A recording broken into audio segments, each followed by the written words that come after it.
The Lian Li Lancool II Mesh is a revision of a case reviewed in December that, from a lot of people, had really high interest, but for us, it fell short in the thermal category. So the Lancool II Mesh is back, and it's directly attempting to address several of the key criticisms that we had of the original Lancool II, and then there was also a Lancool I before that. This is a $95 case. It competes directly with a lot of really high-performing cases on the charts. So this one in particular should be really interesting because there are a lot of key changes that might bump this to the top of some of the thermal benchmarking charts. Before that, this video is brought to you by the Corsair Dark Core RGB Pro wireless mouse, which claims sub 1 millisecond wireless response, low latency Bluetooth, an 18,000 dpi sensor, a 2000 Hz polling rate, and interchangeable side grips. Corsair's mouse can charge on the MM1000 mousepad with Qi charging, or it can be used wired.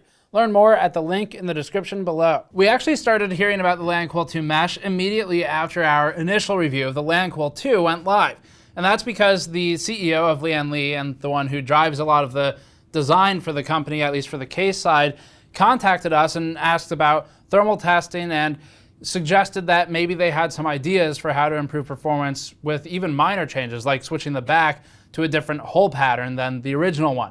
And that's always really promising to see. It's encouraging that rather than sort of clamping down and like hiding in a turtle shell and just refusing to send out any further review samples, this company in particular actually tackled the problem and wanted to fix it. So we always like seeing that. Cooler Master, after kind of going into that hiding state and refusing to talk to us for quite a while after our original H500P review, they eventually did shift and significantly improve the follow-up cases, and the coverage of those has been overall pretty good.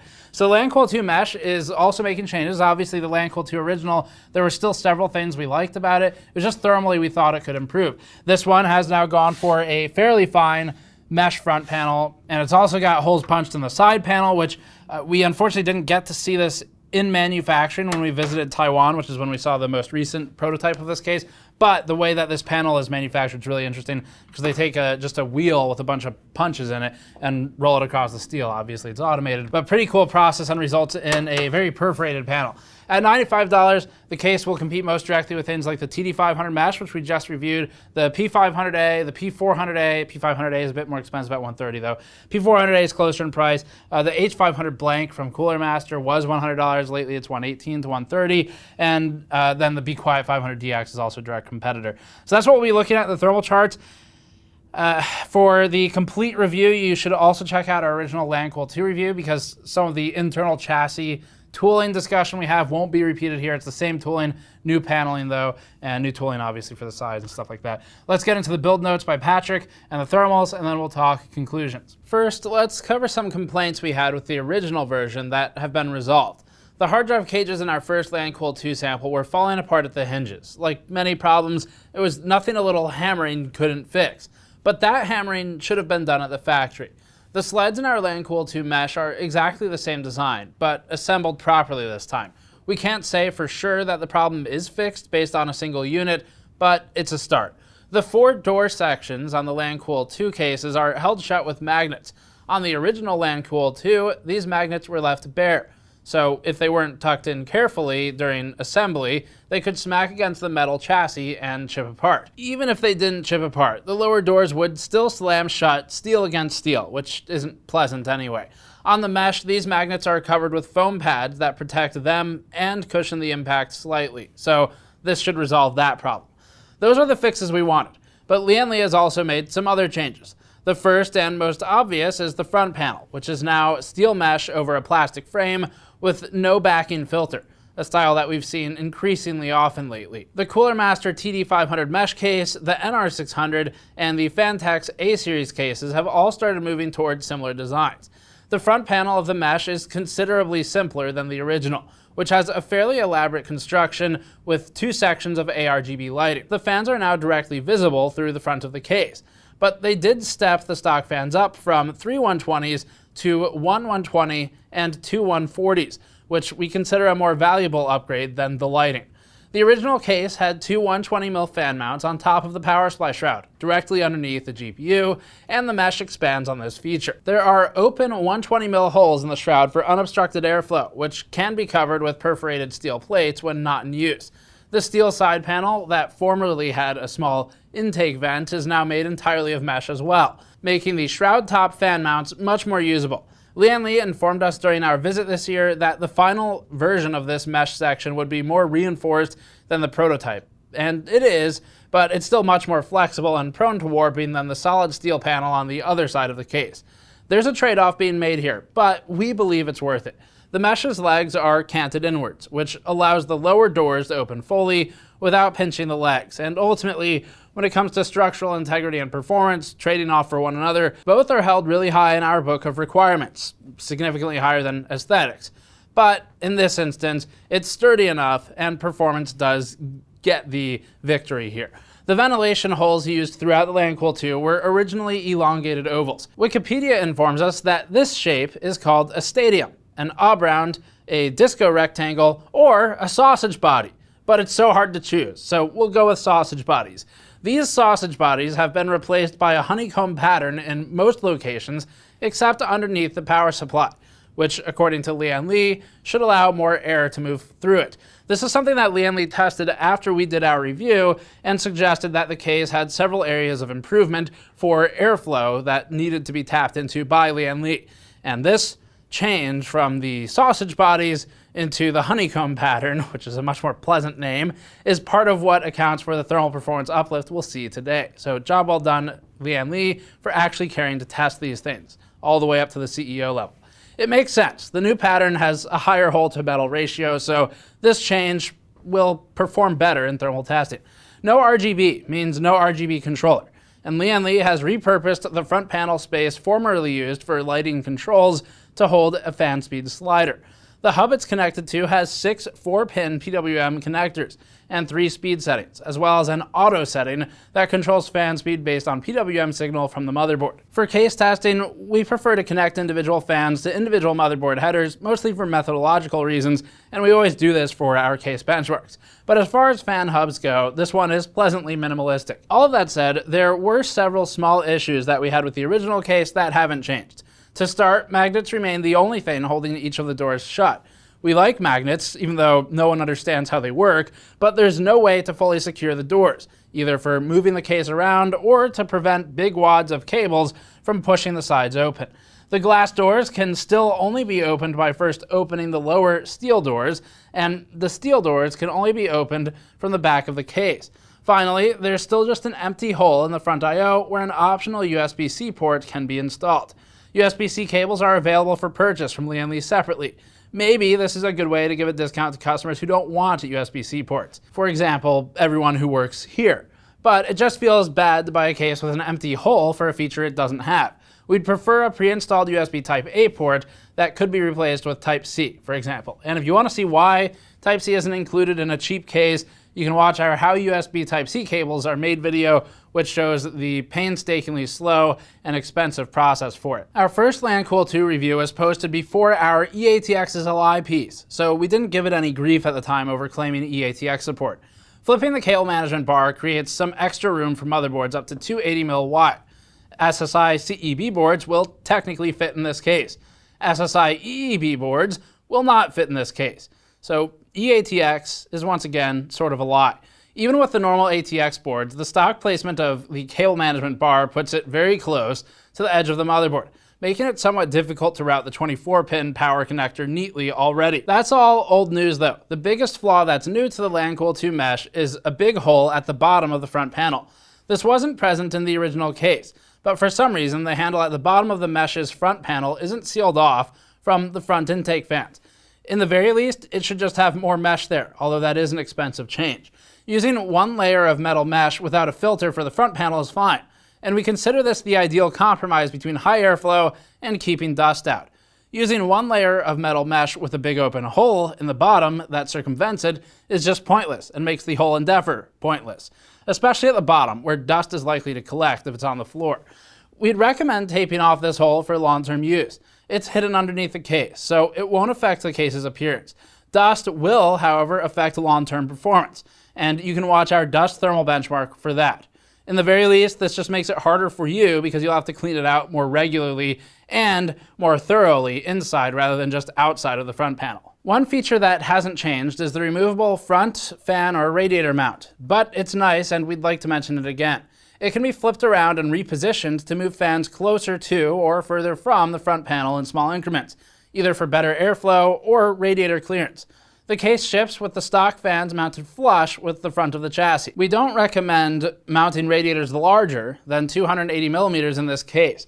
The front just barely has space for radiators at 360 millimeters and probably only with the tubes up, which is inadvisable since it creates pump whine and water starvation after permeation sets in.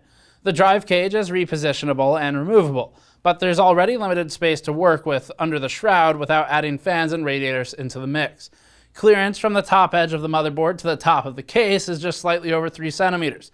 So narrow 120mm radiators that can be offset away from the motherboard are recommended for top mounting. The Lancool II Mesh is compatible with the same separately purchased add-ons as the regular Lancool II, including the hot swap hard drive backplane and a vertical GPU mounting kit. You can check our original review for more details on these features, but our opinion is that they don't add significantly to the value of the case. We did a lot of tests with the original Lancool II prior to the mesh version, including rearranging the 3 120mm stock fans throughout the case for different airflow patterns. Our main issues with the Lancool II original case were related to the thermals, and so those were our attempts to fix the problem. The mesh is slightly less reconfigurable, since 2 of the stock fans are 140mm and therefore will not fit on the mounts on top of the power supply shroud. We did, however, do our full suite of tests on the mesh, as well as one test with a generic NZXT case fan added on top of the shroud in the mount furthest back as intake, and one extra test with the hole at the bottom of the front panel taped shut. We'll start with the data for only the Lancool series, and then we'll look at comparative tests versus other cases. Baseline temperature for the CPU and our combined torture test was 45 degrees Celsius over ambient, which fell a fraction of 1 degree with the front panel removed, rounding to 44 degrees over ambient. Even before comparing this result to other cases, that's a huge achievement. Even cases with the least restrictive front panels see improvements of a few degrees with the front panel removed. The P400A RGB, not shown here, but as an example, improved its CPU temperature delta by 4 degrees. Taping shut the bottom of the Lancool II Mesh's front panel helped explain what's happening. The CPU averaged 47 degrees over ambient with this modification, and so it turns out that leaving an open hole at the bottom is obviously good for airflow, even if it's not a good idea overall. Although we advocate for airflow, we don't generally recommend that cases which otherwise filter dust should leave giant holes in them, because it sort of invalidates all the dust control work done elsewhere. Don't let that temperature difference here distract from the fact that it's still only 3 degrees higher than baseline, which is already good. Putting an extra fan in the case below the GPU understandably pushed the CPU's average temperature up a few degrees from baseline to 47 degrees Celsius, as hot air from the GPU was now being pushed towards the CPU cooler, and the pressure systems within the case have now drastically changed. More on that in the GPU section though. Compared to the Lancool II non-mesh, all the results are significantly better. The Lancool II non-mesh without a front panel is actually warmer than most of the Lancool II mesh results. So it's looking pretty good so far. Moving on to the comparative chart, the original Lancool II averaged 56 degrees over ambient, nowhere close to the mesh's performance. Not much is close to the mesh's performance though, with the only stock result on the chart being higher as the Silverstone RV02, and the RL06 averaged 48, and the rest of the stock results go up from there. Even if we say that the bottom of the front panel should be taped off, and therefore that result should be counted as stock, that ties the Lancool II Mesh with the second best stock result on the whole chart, beating cases that occupy a similar price space, like the Phanteks P400A, the Cooler Master TD500 Mesh, and the Be Quiet PureBase 500DX. GPU temperatures were less affected by the restriction of airflow coming through the bottom of the front panel. Average temperature was 49 degrees Celsius above ambient, whether the hole was closed or not. Adding the extra bottom fan did help, which may sound like the logical outcome. But we've run into instances where the GPU pulls air in through the rear of the case when it's left to its own devices, and it performs worse when this airflow pattern is altered. Here, the GPU dropped down to 45 degrees Celsius over ambient with the additional cooling. The original Lancool II was, at very best, at 54 degrees over ambient with the best fan configuration we arranged. In the original Lancool II, we did one test with a stock fan moved to the top of the power supply shroud, with the result that both CPU and GPU temperatures got worse. Even though the same fan mounting locations exist in the original Lancool II, they're too restricted to be much benefit. In the Lancool II Mesh, they do have enough ventilation on the sides to be beneficial if users choose to install fans here. Moving to the comparative chart, the baseline GPU temperature delta is again far better than the original Lancool II, which averaged 55 degrees Celsius. But the stock Mesh's GPU temperature doesn't completely top the chart the same way the CPU temperature did. Instead, it's tied with several extremely respectable cases, like the Silverstone PM01, the Phanteks P400A, and the H500M Mesh, with cases that have direct GPU cooling, like the Half-X, and the SL600M retaining the top positions.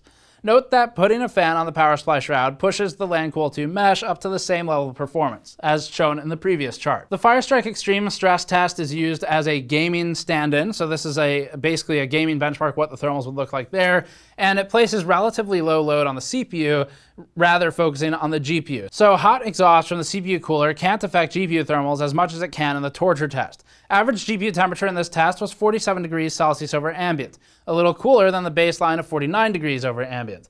This is an extremely good result, on par with cases that beat it in the torture test, like the Half-X and the SL600M. Thermals have been great across the board for the Lancool II Mesh, but GPU thermals can be even better when the system is partially loaded, or when an extra fan is added to the top of the shroud.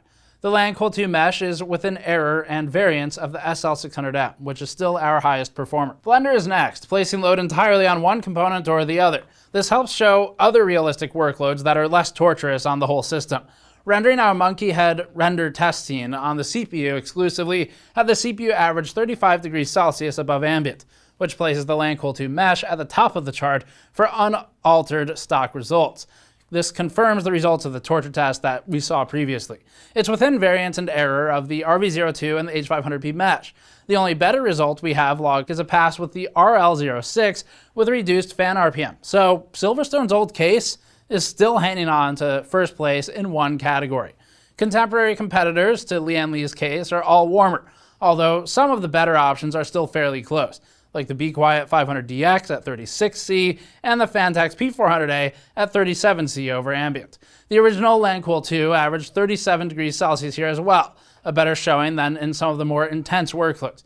Emphasizing GPU rendering instead pushed the GPU temperature to 21 degrees Celsius over ambient, tying the Phanteks P500A for the lowest temperature on the chart thus far.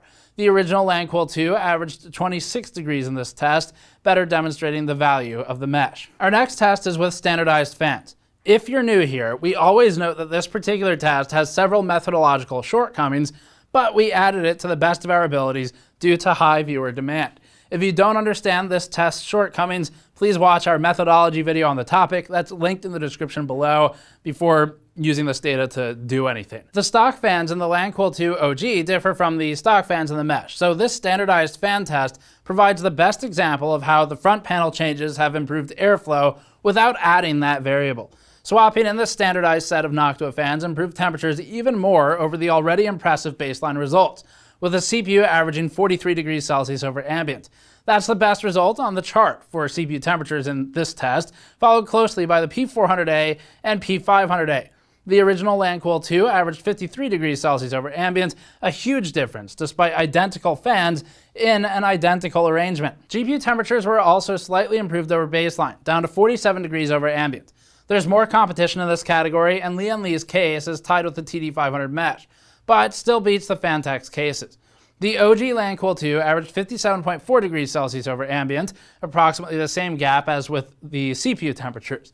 The Lancool II Mesh's front panel is about as unrestrictive as it can get without being actually open air.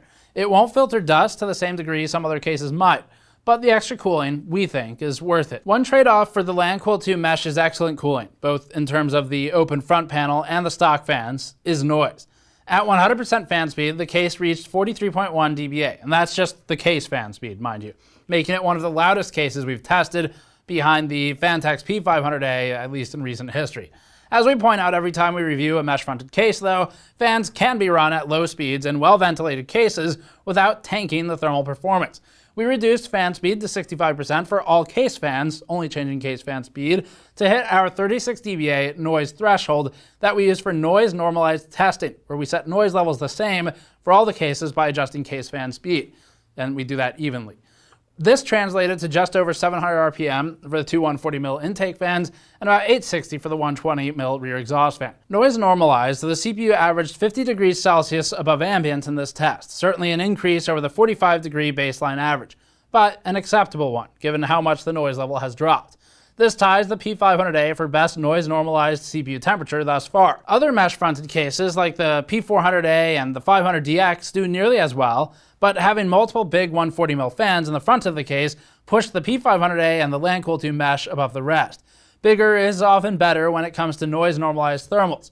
At some point, we'll retest Cooler Master's mesh-fronted H500s and add them to this chart, and they might do well here, based on that principle. The GPU averaged 51 degrees Celsius over ambient, nearly as good as the 49-degree baseline result. The P500A has it beaten by 1 degree in this test, but both of them are ahead of every other stock configured case on the chart, with the exception of the Zonda O with its side-mounted 120mm intake fan. The TD500 does comparatively better here than in some other tests at 52 degrees and tying with the P400A. As far as we're concerned, the Lian Li Lancool II Mesh is a massive upgrade from the original.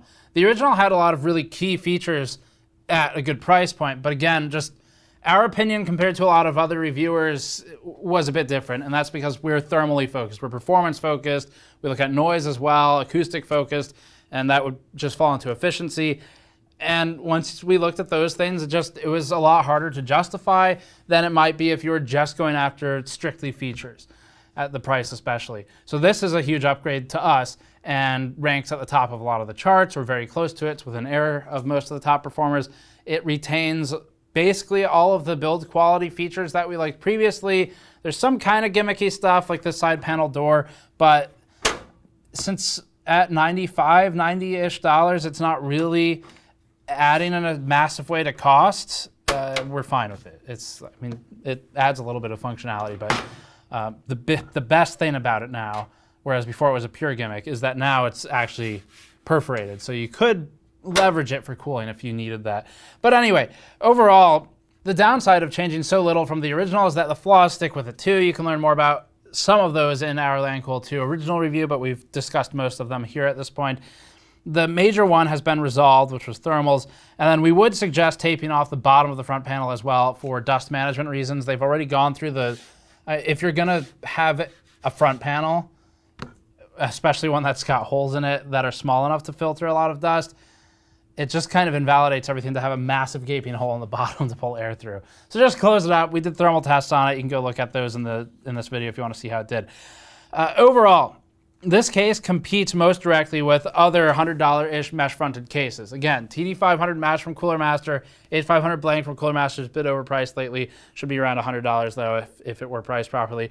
P400A Digital is around $100, and then the P500A and the P300A from Phanteks also are in kind of similar territory, but priced at opposite ends, where P500A is a really good case. You can see our review for that, and it's priced at about $130. So it's not too distant, but distant enough to make it a different price category. The P400A is probably the most comparable in terms of performance, and especially at the price. 500DX is also a good one to look at, but we've got reviews of all those if you want to see them individually. This case, though, is more or less a chart topper, or very close to it, depending on which chart you're looking at. For noise-normalized performance, it's about the best that we've tested so far with that methodology, and we're fine with recommending it. So if you liked the Lancool II original and then you saw a review and you're like, maybe not, this would probably be the one to pick up at this point.